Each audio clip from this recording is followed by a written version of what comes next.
ये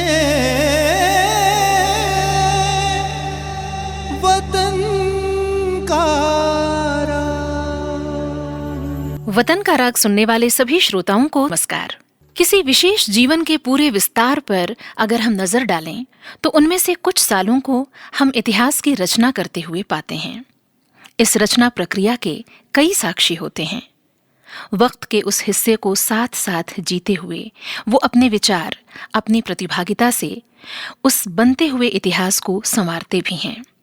लेकिन उसी वक्त के हाथ से वो कहीं बहुत पीछे छूट जाते हैं, अनाम।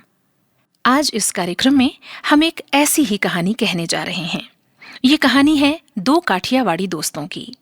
एक तो हैं मोहनदास करमचंद गांधी, जिन्हें सारी दुनिया जानती है।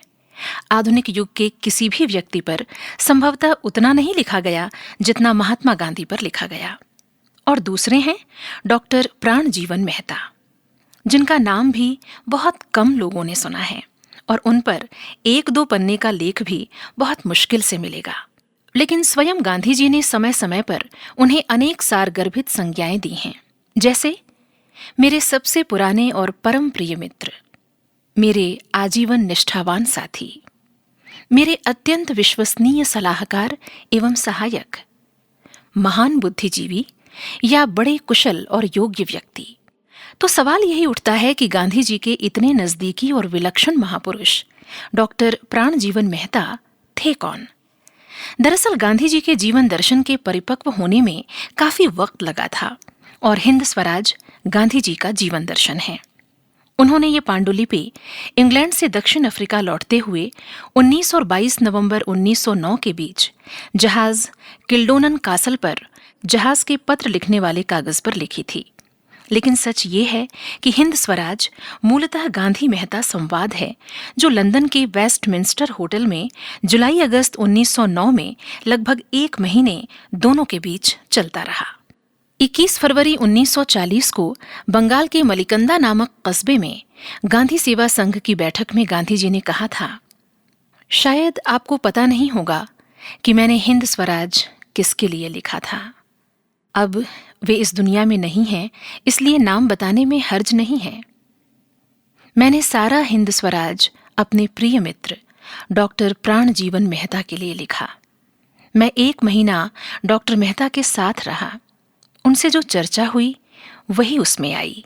जब तक स्वराज हिंद में लाया न जाएगा, जब तक स्वराज हिंद में लाया न जाएगा, शैतानी हुकूमत को मिटाया न जाएगा, शैतानी हुकूमत को मिटाया न जाएगा, जब तक स्वराज हिंद में लाया न जाएगा, जब तक स्वराज हिंद में लाया न जाएगा।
प्राणजीवन मेहता का जन्म 27 फरवरी सन 1864 को काठियावाड़ के मोखी नामक स्थान में हुआ था।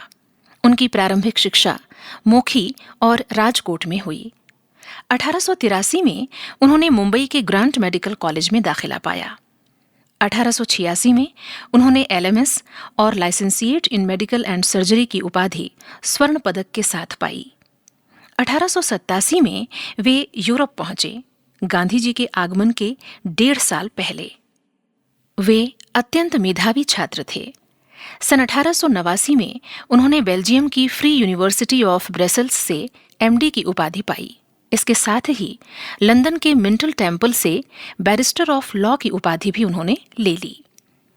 29 सितंबर 1888 को गांधी जी जब बैरिस्टरी की पढ़ाई के लिए लंदन पहुंचे, तब विक्टोरिया होटल में उनसे सबसे पहले मिलने वाले व्यक्ति थे प्राणजीवन मेहता।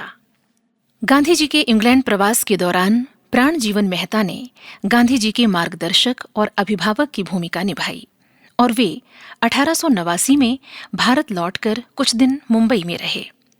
असली घनिष्ठता दोनों में तब हुई जब गांधी जी 1891 में भारत लौटने पर मुंबई में उनके निवास स्थान पर कई दिन रुके। सन 1899 में डॉक्टर मेहता बर्मा चले गए। वहां डॉक्टर और बैरिस्टर होने के साथ साथ हीरे जवाहरात का काम करते हुए रंगून के सबसे प्रतिष्ठित और समृद्ध भारतीय नागरिक हो गए। प्राणजीवन मेहता बर्मा के सार्वजनिक जीवन में सक्रिय थे। सन 1900 में उन्होंने वहां हिंदू सोशल क्लब की स्थापना की। वे बर्मा सोशल सर्विस लीग के सचिव और रामकृष्ण सोसाइटी के प्रधान भी थे। सन 1906 में उन्होंने यूनाइटेड बर्मा नाम से एक साप्ताहिक पत्र निकाला और सन 1908 में बर्मा प्रादेशिक कांग्रेस कमेटी का गठन हुआ, जिसमें वो अध्यक्ष हुए। ब्रिटिश गुप्तचर विभाग उन्हें उग्रवादी मानकर उन पर सदैव निगाह रखता था, लेकिन वो राष्ट्रचिंतन और देश सेवा में लगातार रत रहे।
निर्मल नीर सुखद समीर, निर्मल नीर सुखद समीर, तरु तृण बेल सुमन सुमेल, तरु तृण बेल सुमन सुमेल, भूतल के भागों का भूप, भूतल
दुर्ग दुरूह शैल समूह दुर्ग दुरूह विस्तृत खेय उदधि अजेय विस्तृत खेय उदधि अजेय कर्म कुशल कटिबद्ध चमूप कर्म कुशल कटिबद्ध चमूप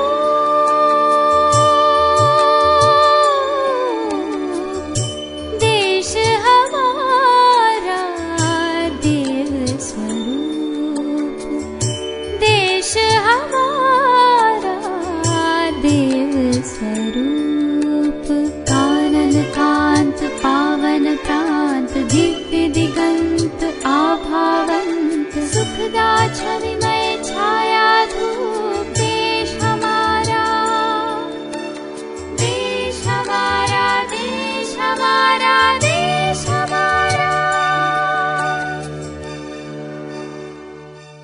देश की तत्कालीन राजनीतिक स्थिति खराब और चिंताजनक थी। नवयुवक हिंसा का रास्ता अपना रहे थे। राष्ट्रीय आंदोलन कांग्रेस विभाजन के साथ ही कमजोर पड़ गया था। देश में निराशा के अंधकार में डूबे लोगों की निगाहें सुदूर दक्षिण अफ्रीका की ओर लगी थीं, जहां गांधी जी कुछ कर दिखा रहे थे। दक्षिण अफ्रीका के प्रश्न ने भारत में नई चेतना पैदा कर दी थी। सन 1909 गांधी जी और डॉक्टर मेहता के संबंधों का सबसे महत्वपूर्ण और निर्णायक वर्ष है। ये दोनों मित्र 7 साल से अधिक समय के बाद लंदन में मिले थे। इस दौरान गांधी जी ने दक्षिण अफ्रीका में अपने अनोखे आंदोलन के कारण विश्व भर में ख्याति प्राप्त कर ली थी। अपने निजी और सार्वजनिक जीवन में उन्होंने नए नए प्रयोग कर डाले थे। लंदन में गांधी जी से विदा लेते हुए डॉक्टर मेहता ने ये वचन ले लिया था कि गांधी जी बहुत जल्द भारत लौटेंगे। डॉक्टर मेहता ने कहा था कि दक्षिण अफ्रीका में रंग भेद के विरोध में चल रहे आंदोलन की बागडोर वो किसी निकट संबंधी को सौंप दें, उसका पूरा खर्च वो स्वयं वहन करेंगे। जनवरी सन 1915 में दक्षिण अफ्रीका से इंग्लैंड होते हुए जब गांधी जी भारत लौटे, तब उनके पास धन की बहुत कमी थी। गांधी जी को हिंद सेवक संघ का सदस्य भी नहीं बनाया गया। गांधी जी इन हालात में खुद को बिल्कुल असहाय और अनाथ महसूस कर रहे थे। उस समय डॉक्टर प्राण जीवन मेहता ने सच्ची मैत्री का सबूत देते हुए गांधी जी की सहायता की, और फिर आगे जो हुआ वो इतिहास रहा। मोहनदास से महात्मा के इस सफर में डॉक्टर प्राण जीवन मेहता प्राण वायु की तरह गांधी जी के अभियान को जीवंत करते रहे। डॉक्टर मेहता एक उच्च कोटि के विचारक, वक्ता और लेखक थे। गांधी जी की पुस्तिका हिंद स्वराज और उसके अंग्रेजी संस्करण इंडियन होम रूल पर अंग्रेजी सरकार ने प्रतिबंध लगा दिया था। तब डॉक्टर मेहता ने अपने ढंग से गांधी जी के विचारों को जनता तक पहुंचाने की कोशिश की। डॉक्टर प्राण जीवन मेहता ऐसे पहले भारतीय थे जिन्होंने 1910-1911 में गांधी जी की जीवनी अंग्रेजी में लिखी, M.K. Gandhi and the south African Indian problem. इस तरह हिंद स्वराज पर प्रतिबंध के बावजूद वो गांधी जी की आवाज बने। सन 1915 के उत्तरार्ध में डॉक्टर मेहता भारत आए और उन्होंने अपना काफी समय गांधी जी के साथ बिताया। वो चाहते थे कि जो धन उन्होंने बर्मा में कमाया है उसका अधिकांश भाग भारत के लिए खर्च हो। उन्होंने साबरमती आश्रम के पास एक घर भी बनवा लिया था। बर्मा के सार्वजनिक जीवन में भी वो अत्यंत सक्रिय रहे, लेकिन अत्यधिक व्यस्तता और घोर परिश्रम के कारण सन 1920 में वे पक्षाघात के शिकार हुए और उनका सार्वजनिक जीवन लगभग समाप्त हो गया। लेकिन बीमारी की इस हालत में भी इलाज के दौरान वो गांधी जी को सलाह देते रहते। सन 1929 में गांधी जी के बर्मा प्रवास के दौरान वो अपंग होते हुए भी हर जगह उनके साथ रहे। नमक सत्याग्रह के लिए जब गांधी जी दांडी गए तो डॉक्टर मेहता बहुत प्रसन्न हुए, क्योंकि गांधी जी से इसका आग्रह वे काफी दिनों से कर रहे थे। वो इस सत्याग्रह में स्वयं भी शामिल होना चाहते थे, लेकिन स्वास्थ्य कारणों के चलते ये संभव न हो सका। 3 अगस्त सन 1932 को एक लंबी बीमारी के बाद डॉक्टर प्राण जीवन मेहता का रंगून में देहावसान हो गया। गांधी जी उस समय यरवदा जेल में थे। प्राण जीवन मेहता की मृत्यु का समाचार मिलने पर गांधी जी ने 4 अगस्त 1932 को डॉक्टर मेहता के बड़े पुत्र छगनलाल को पत्र लिखकर कहा, मेरे जीवन भर का साथी चला गया और मैं अपंग की तरह असहाय हूं। ये बात मुझे कचोटती है। यदि मैं जेल में न होता तो कदाचित डॉक्टर का सर मेरी गोद में होता जब उसका अंतिम श्वास छूटा। लेकिन ईश्वर हमारा मनचाहा कभी पूरा नहीं होने देते।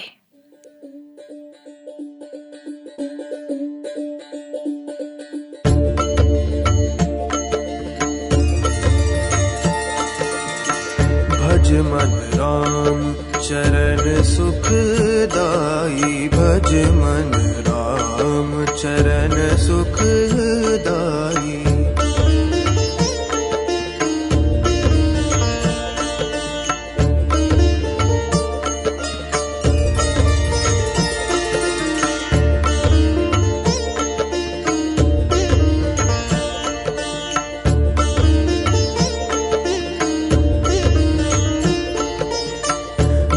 चरणन से निकसी सुर सरी, शंकर जटा समाई। जेहि चरणन से निकसी सुर सरी, शंकर जटा समाई। जटा शंकरी नाम पर्यो है, त्रिभुवन तारन भज मन राम चरण सुखदाई, भज मन राम चरण सुखदाई।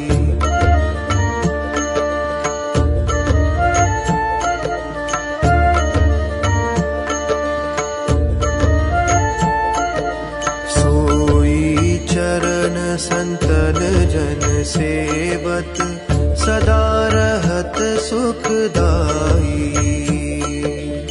सोई चरण संतन जन सेवत, सदा रहत सुखदाई। सोई चरण गौतम ऋषि नारी, परसि परम पद पाई। भज मन राम चरण सुखदाई, भज मन राम चरण सुखदाई।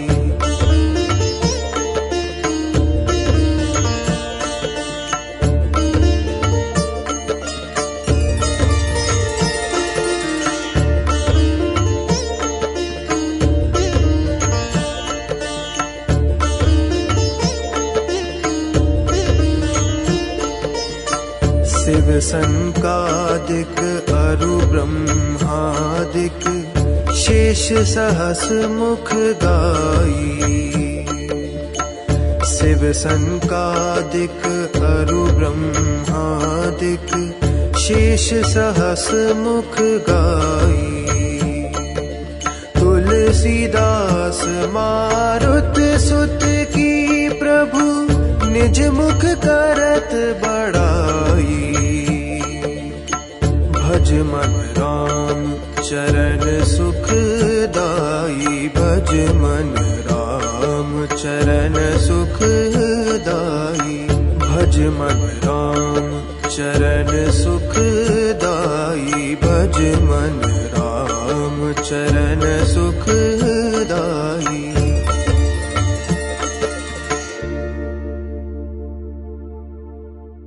ये वतन का